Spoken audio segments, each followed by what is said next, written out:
Welcome to 12 Days of Star Signs. I'm Ilona Pamplona, and I'm excited to dive right in to our 9th day. We are talking about Sagittarius today, the archer, and this is modeled off the mythology of Chiron, the wounded healer.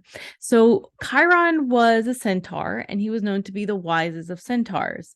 In mythology, the centaurs were half man, half horse, and they were kind of unruly. And Chiron specifically was very educated. He knew about herbalism and plant medicine. He was very much all about healing other people.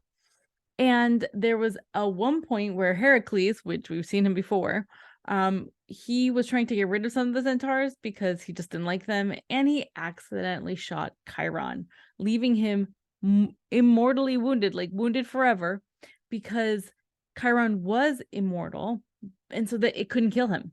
Since the centaurs were mortal, there was the expectation that they would die, but Chiron was not able to heal himself with what he knew, and he was in pain for quite a bit. He was very much like looking to be free from the pain. And at one point, Prometheus came out, helped him, and elevated him to the sky so that he can be released from the pain of the wound. Now, what this teaches us, so first of all, like I said before, Chiron was also an archer, so that's why we get the arrow that we're seeing here. And he represents wisdom and teaching, because not only was he wise, his wisdom allowed him to be a teacher of all the things that he learned.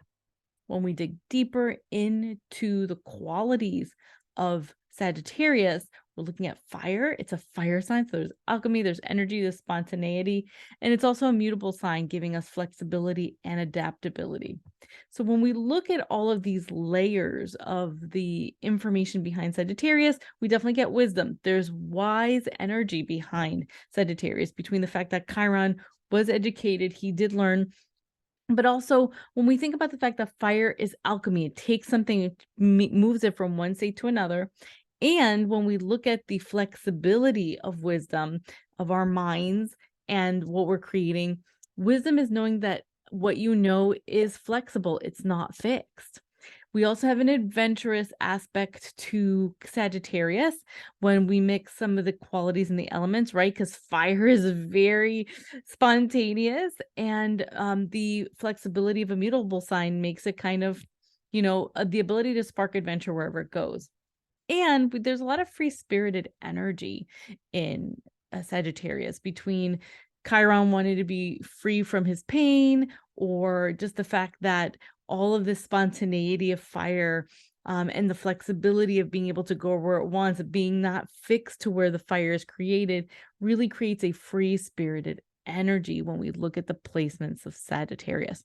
So as we look at your individual chart, you want to go around the circle, around the periphery, look for the glyph that represents Sagittarius, and wherever it falls, that's where you have information to tell you. So for example, my rising, the sign that's at the left of the horizon, is Sagittarius.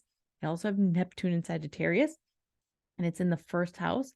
So my self-expression is very much related to my sense of freedom. And also, I really value for myself wisdom. Like, my desire to know more is a huge personal value of mine. And it, like I said, it's in the first house. So this wisdom, this freedom also all relates back to me. For example, if it was in the 7th house, it'd go back to interpersonal relationships.